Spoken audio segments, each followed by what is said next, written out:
Yo, what's good with y'all boys, man? I'm back with another reaction video. Today's video is by Dr. Insanity. Evil Dad realizes the cops has found his disturbing secret. So without further ado, man, make sure y'all hit that like, comment, and subscribe. Let's check this video out.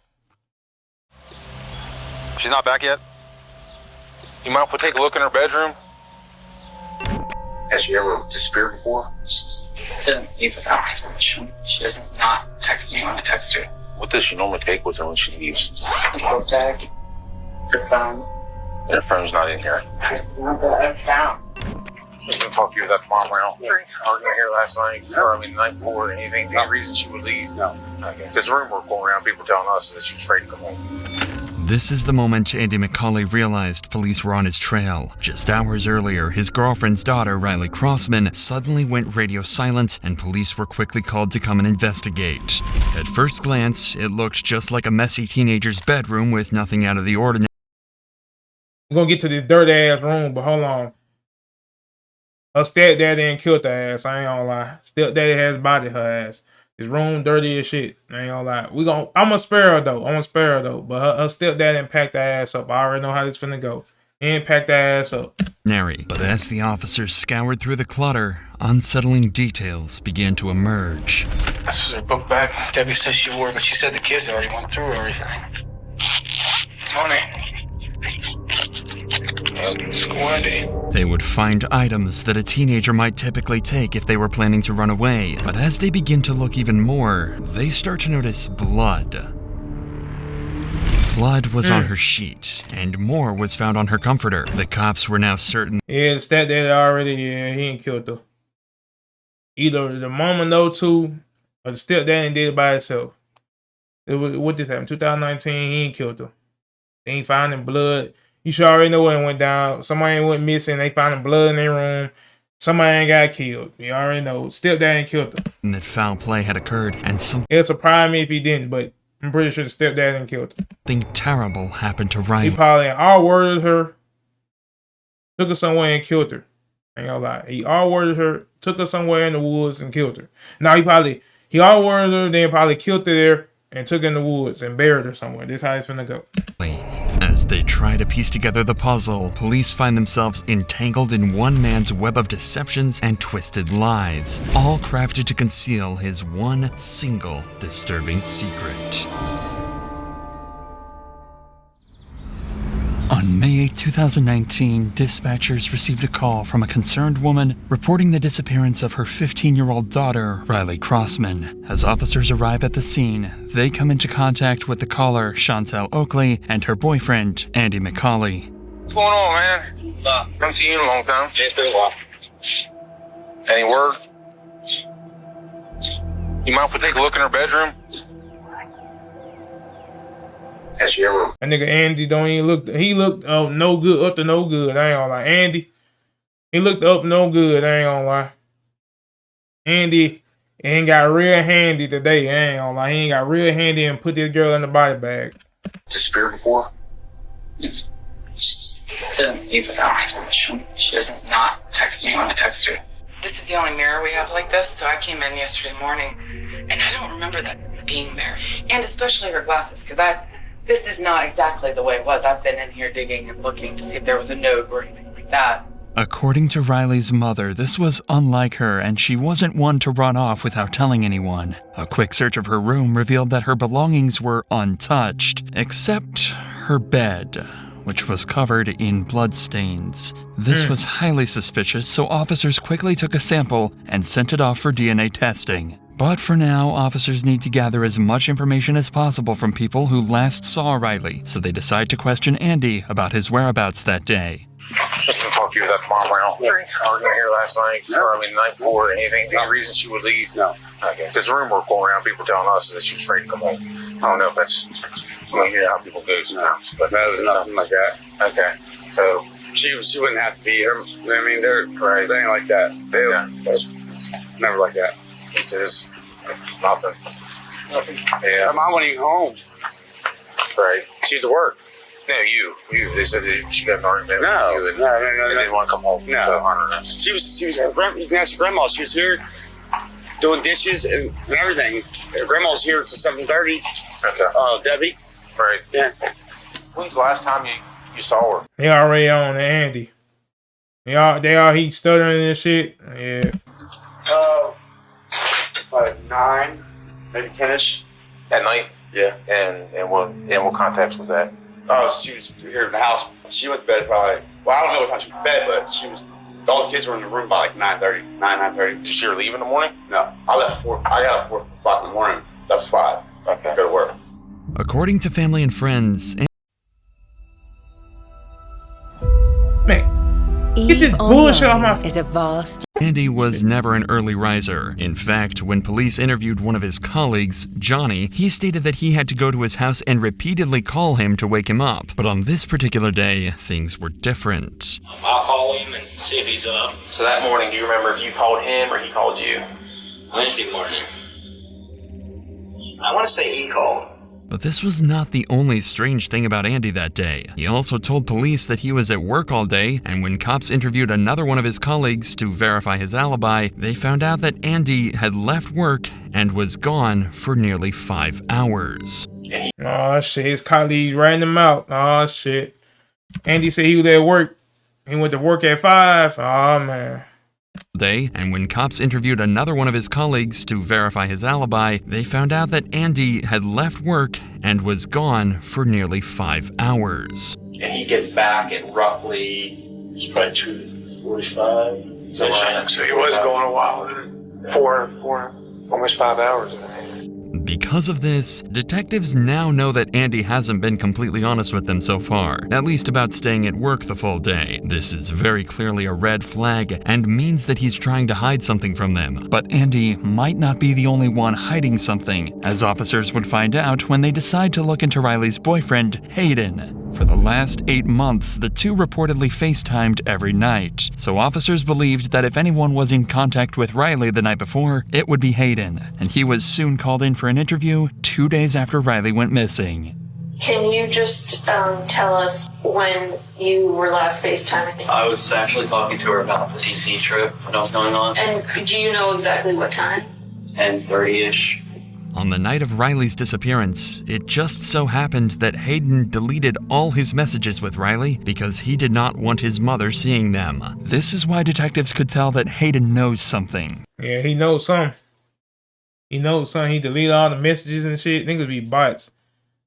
He knows something. But because of his mother's defensiveness, he's unable to speak his mind. I told him before not to delete his messages, but he isn't having it, deleting everything. What do you know about her mom's lifestyle? Or with their relationship? I don't really know much about her.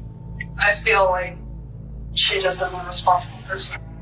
She'll just let her do whatever she wants. They had a dance, and she was wearing this short dress. She let her walk to the school by herself in this short dress. It's at night. Riley had way too much freedom.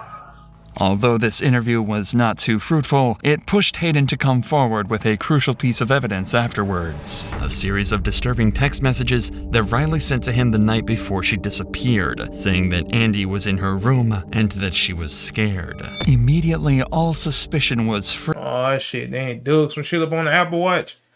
Told you Andy was handy that night. Andy was handy. Andy, I'm telling you how this gonna go. I'm predicting it now. Andy didn't all worded her. And probably killed her and probably buried her in the woods somewhere. I'm telling you how this going right now. I ain't pre-watched nothing. I'm gonna throw out my prediction right now. Andy and guy Handy. I ain't gonna lie. We're gonna call him Handy Andy. I ain't gonna lie. But they ain't got the Apple Watch. They ain't got the messages off the Apple Watch that she was scared that Andy was in her room. Oh yeah, that's Andy ass. On God, his coworker already told him he didn't stay at work the whole day. Now they ain't got the Apple Watch messages saying when she texted her boyfriend saying Andy was in her room, she was scared. Andy ass is grass. Further confirmed around Andy, and officers would later use this information to piece together this dark puzzle. But for now, finding out Andy's actual whereabouts and what really happened during the 5 hours that Riley was missing is crucial to the investigation, and the reason why Andy would be called in for questioning. I just talked to John. Would you be surprised if you told me something completely different? Maybe. Do you not remember leaving that job site and going to Red Hill? Oh yeah. Oh, I'm sorry. We did go to. It did. I'm sorry. We did. You're right. Okay. You're right. We did go to. It did a shelf. How long were you there at Red Hill? Like the rest of the day. Okay. Like the rest of the day. Okay. Were you at that house the entire time fixing the shelves? No. Okay. Where were you at? I was at the other house. Okay. I went and got some. I went and got some more drugs. If Andy was off doing illegal drugs during those 5 missing This dumbass nigga said he went and got some damn drugs. This dumbass nigga. hours, then that could possibly explain why he didn't initially tell the cops the truth about where he had been all day. But this also could just be his way of trying to Nah, for real, he did, yeah. Why he ain't tell the cause that could be a good alibi for why he ain't tell the police where he was the rest of the day. He was gonna get some damn distracts drugs. the police by bringing their attention to something else. At this point, detectives know that Andy is desperate to give them an alternate alibi, and his drug story could possibly be true. So to cross-check, they would call in Johnny again. Johnny had a history of drug use, and the two would often do cocaine together, so he can easily substantiate or discredit Andy's account. Would you say that there was enough to still do another line each? Oh yeah. A couple lines each? Oh yeah. Okay. So you wouldn't have to, you didn't need any more coke? No. So now, Andy's story about going to get more drugs isn't adding up. His Dang. colleague had already told the cops that These motherfuckers ran on the nigga Andy. They telling on Andy. Nigga probably be talking about some I don't know. He talking about they already had enough, man. they had more than enough cocaine to get them through the rest of the day, so there would be no reason for them to He talking about they had enough already. They ain't got no reason to go get no more drugs. They had enough already. These motherfuckers right here gonna get Andy caught. go get more drugs. Realizing that Andy has been lying, the police decide it's time to confront him and get to the bottom of his deception. What if I told you that I knew you weren't that Snowco and you didn't buy drugs off anybody that day? See what I'm getting at? We went from this story to this story. And they told him that shit. I just know his heart was in his ass. How about we tell you ain't buy no drugs? How you gonna tell me what I ain't buy? I don't believe that old ass nigga.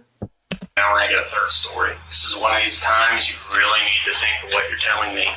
Okay, because you're not being honest. Remember what I told you about being honest and I'm not gonna just throw shit at you? I know you weren't there. I know you didn't buy drugs off your cousin, and I know you didn't use them in that parking lot that day.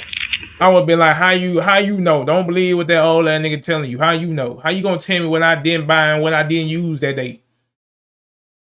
Nigga gonna try to tell me you can't believe that old ass nigga. He already a cokehead. He probably can't remember what we did that day. Where did you go when you left? Went to my house to get the drugs. Okay. I already had them in my house. Okay. I already told Chantel. I still want to tell you I had them in my house. So you go back home, you use your drugs, and then you go back to work, and then what? Considering the discrepancies in each version of the story he tells officers, there is more than enough reason for officers to not trust Andy, like they would express. I'm just telling you the whole part about you being honest. I'm being honest with you. I've been honest with you. I told you shit that I didn't even want to tell you. Okay. You're being somewhat honest. I mean, we're doing some polling to get some information about some drug activity, which I don't even give two shits about. But yet we're having trouble pulling that out of you. Because I was worried about the names out there. Okay, and I told you I don't care about that. I didn't say that. You told us about the drug activity, 2 nights ago? I did. Did I arrest you for it? Your names or anything? The main reason for detectives pressuring Andy like this is because a record of his movements is crucial for this investigation. Usually law enforcement can just track a suspect's movements using their phone, but in Andy's case, he had supposedly left it at home the day that Riley went missing. Check out how this app helped me buy whatever I want in my favorite game. Unlimited money makes it so you can get what you want from the game, right? Bro, from get this jump, bullshit on my screen. Knowing that the more leniency detectives show to Andy, the bolder he was smart to leave that phone at the crib though, but they own that too. He was smart to leave that phone at the crib. They can't track that phone. Phone's at home all day. But they own that too. You can't track his movements with with his phone. His phone's at home. would become and giving shady alibis, detectives decide to ramp up the intensity of the conversation, even more to make Andy nervous and slip up about his real whereabouts. The further along this is, whatever happens, and whoever did this to her, the worse off it gets for that person too. Yes, hope so. She was probably taken out of that house by somebody. Yeah, I'll kill something. was taken at that point, I feel, because she would be home by now. She would leave her mom. She was taken from that house, is what I'm saying. She didn't wander off. She didn't pack a bag and take her clothes, take her glasses, take a cell phone charger, take all of her money. She had most of her money. Someone's going to go. No, her money was still in the book bag. Yeah. Yeah. So like I said, if someone's going to run away or do something, they're going to make a little bit better effort, even for a 15-year-old. I agree. For a 15-year-old kid, they're going to at least have the necessities. Even after explicitly stating the absurdity of the situation, Andy seems as calm as ever and won't crack about where he really was. But even in this situation, if a 15-year-old gonna run away, they're gonna take most of their belongings anyways. They're gonna take their motherfucking phone charger, their money, all that stuff, her book bag and shit like that. They're gonna take all that. They're gonna try to pack a little stuff up before they run away.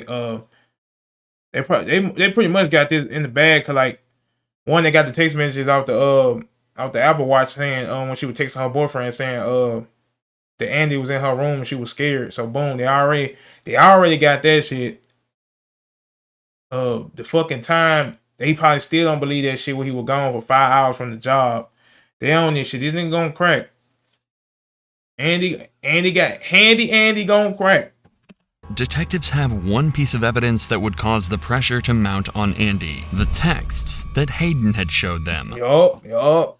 Saying that Andy was in her room. I'm telling you, that's what's finna get his ass, these texts right here. Once confronted with these, Andy's behavior changes immediately. Heart in his ass instantly. What if I told you her last text to her boyfriend were saying, don't talk, because she still has the FaceTime one? Andy's in here. I'm afraid. That's what it said. What if I told you that? I know his heart is in his ass right now. They read him these text messages. I know his heart is in his ass. Dude, that's crazy. I can put my hand on the Bible and tell you I saw those texts today. Well, I like to see him because I know probably he is scared of me. I know she is. Not only that, she said you were in here and she was in her bedroom because the FaceTime was still on. I was never in her room. That's not what she's saying. I don't go in her room. Andy, I'm not lying to you. I was not in her room, for one. And for two, the kid's not scared of me. There's no reason for her to be scared of me. I've been there in her life for 1.5 years. Taking care of her, giving her these needs. What we're saying, like, I get that, and I hear you, but what we're saying is that's what she's saying.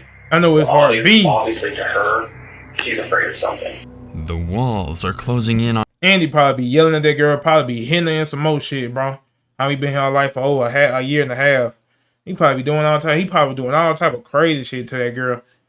She was scared for a reason. I ain't gonna lie. She was scared for a reason. on Andy quickly, and he's no longer able to keep up with his lies. He can't think of any possible reason why Riley would be afraid of him or any explanation for why she would have sent her boyfriend those texts. He probably beat on some more shit. Like, that's your mother. Her mother will tell you that it's not true.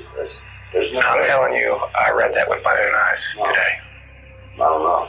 I know. So you see where that puts us. Yeah, I understand, but the kid's not scared of me. I don't understand how you guys can say that. Despite the damning physical evidence, Andy continues to insist that there was no reason that Riley would have been afraid of him. Perhaps he thinks that if he denies this enough times, the cops will simply move on.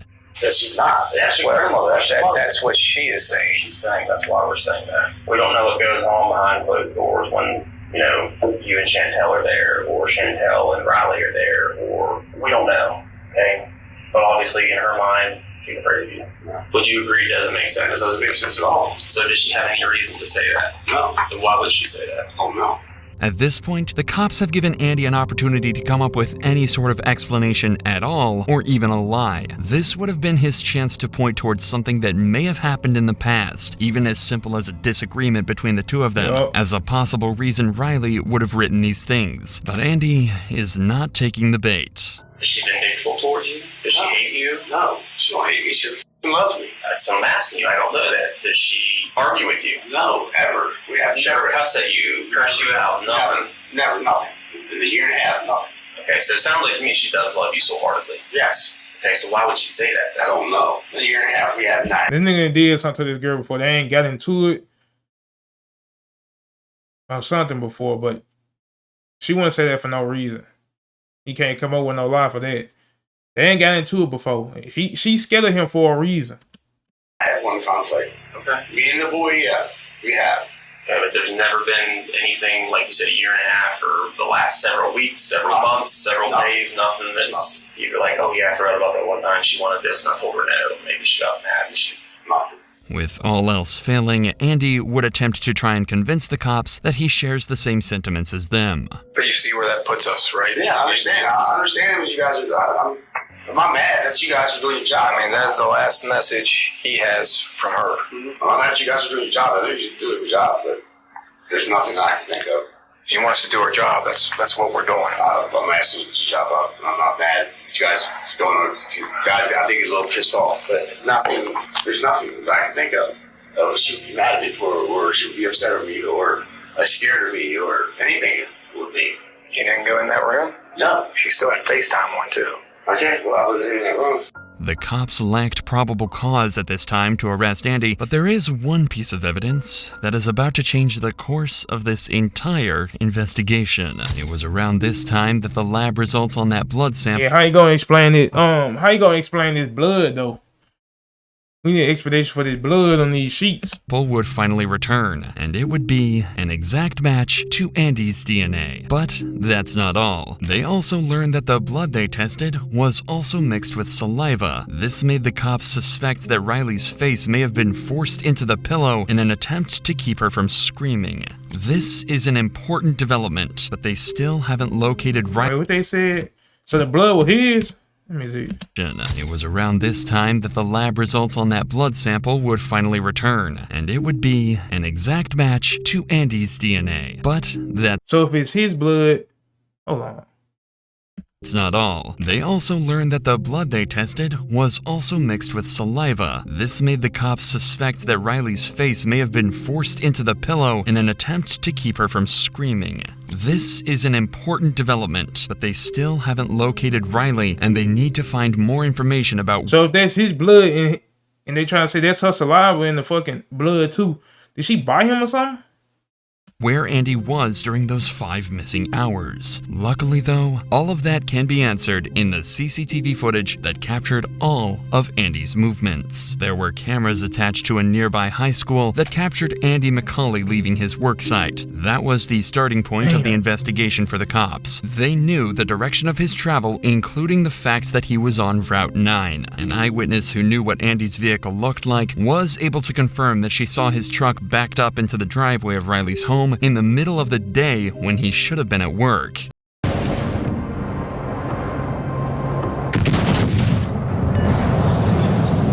At this point, the cops believe that CCTV shit, that shit can fuck you up. I ain't gonna lie. You gonna do some dirty work, my nigga.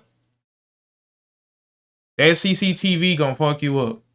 That got his truck from every angle when he was traveling home. Believe that Andy killed Riley during the late night or early morning hours, likely to keep her from screaming while he assaulted her. They believe he then hid her body in the bedroom until everyone left, and then later returned to the house when it was empty to pick up her body and dispose of it. Using CCTV footage to guide them, and with the help of police canines trained to pick up Riley's scent, they search a nearby mountainous area. It is there that they tragically find Riley's decomposing body left in a secluded area. While this is the outcome that nobody wanted, it marks the turning point in the case. Near where Riley's body is found, there are several unique-looking screws discovered. These are the same screws that were located when the cops had searched Andy's vehicle the day previously. This is even further evidence that solidified the case against him, and he was dragging her out the car. He pulled some screws out the back of the truck too. That was in some screw that had fell off in the bed of the truck. Ah, shit. He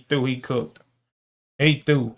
Days after this is screws that were located when the cops had searched Andy's vehicle the day previously. This is even further evidence that solidified the case against him, and 8 days after the discovery of Riley's body, Andy is arrested and charged with her murder. He pleaded not guilty.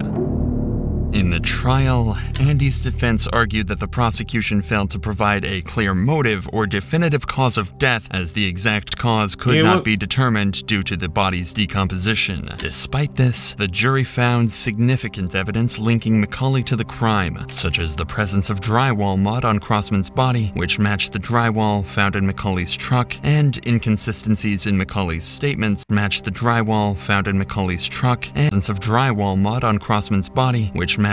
Damn, the drywall shit was on her body. He had threw in the back of the truck. Damn. So why he kill her though? Like, they ain't telling us a motive. What his motive was?